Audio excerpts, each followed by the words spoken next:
सूरज ने अपनी मां से किए वादे को पूरा करने के लिए ईशा को अपने ऑफिस से धक्के मारकर बाहर निकाल दिया।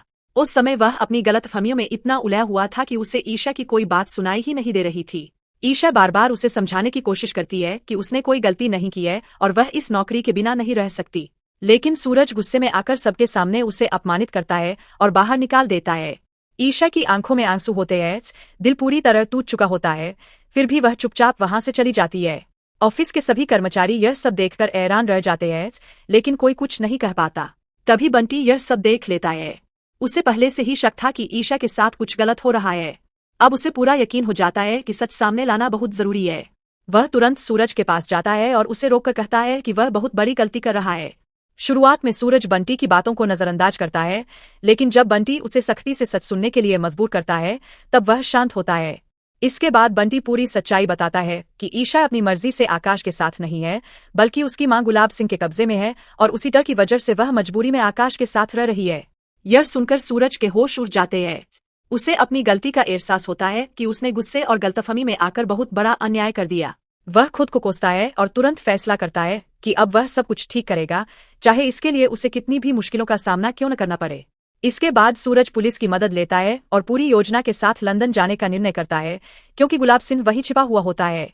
वहां पहुंचकर सूरज और पुलिस की टीम कई जगहों पर तलाश करती है और आखिरकार उन्हें गुलाब सिंह का ठिकाना मिल जाता है। जैसे ही सूरज वहां पहुंचता है, गुलाब सिंह घबरा जाता है। सूरज पुलिस को इशारा करता है और उसे गिरफ्तार करवा देता है। पूछताछ के बाद ईशा की मां को वहां लाया जाता है, जिनकी हालत बेहद खराब होती है। सूरज उन्हें संभालता है और भरोसा दिलाता है कि अब सब ठीक हो जाएगा। इसके बाद सूरज गुलाब सिंह को हिरासत में लेकर और ईशा की मां को साथ लेकर भारत लौट आता है। भारत पहुंचते ही वह सीधे आकाश के घर जाता है और उसे चुनौती देता है। जैसे ही पुलिस गुलाब सिंह को सामने लाती है, आकाश के होश उड़ जाते हैं और उसका खेल खत्म हो जाता है। पुलिस आकाश को भी गिरफ्तार कर लेती है और दोनों को जेल भेज दिया जाता है। उसी समय ईशा वहां पहुंचती है और अपनी मां को देखकर भावुक हो जाती है। वह दौड़कर उन्हें गले लगा लेती है।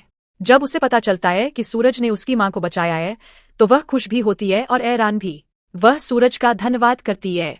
सूरज उसके सामने सिर झुकाकर माफी मांगता है कि वह उसकी मजबूरी को समझ नहीं पाया। ईशा भी अपने दिल की बात बताती है कि उसने हमेशा सूरज से ही प्यार किया है और कभी भी दिल से आकाश को स्वीकार नहीं किया। यह सुनकर दोनों के बीच की सारी गलतफहमियां खत्म हो जाती है। इसके बाद सूरज ईशा और उसकी मां को लेकर घर पहुंचता है। घर में सब लोग हैरान रह जाते हैं। ताई मां गुस्से में ईशा को घर में आने से रोक देती है और सूरज के पापा भी उसे स्वीकार करने से मना कर देते हैं। माहौल फिर से तनावपूर्ण हो जाता है, लेकिन इस बार सूरज मजबूती से खड़ा होता है और सभी के सामने सच्चाई बताता है कि ईशा ने जो कुछ किया वह मजबूरी में किया था और उसका कोई दोष नहीं है। वह यह भी बताता है कि उसकी असली शादी ईशा से ही हुई थी और आकाश के साथ उसका रिश्ता सिर्फ एक मजबूरी थी। यह सच सुनकर सभी हैरान रह जाते हैं। धीरे धीरे सबको अपनी गलती का एहसास होता है। ताई मां का दिल पिघल जाता है और वह ईशा को गले लगा लेती है। सूरज के पापा भी उसे स्वीकार कर लेते हैं। घर में फिर से खुशियां लौट आती है। ईशा को उसका सम्मान वापस मिल जाता है और सूरज के साथ वह अपनी जिंदगी की नई शुरुआत करती है। अगर आप जानना चाहते हैं कि आगे कहानी में क्या बड़ा ट्विस्ट आने वाला है, तो इस वीडियो को लाइक करें, चैनल को सब्सक्राइब करें और कमेंट में जरूर बताएं कि आपको सूरज और ईशा की जोड़ी कैसी लगती है। अगली अपडेट मिस मत कीजिए।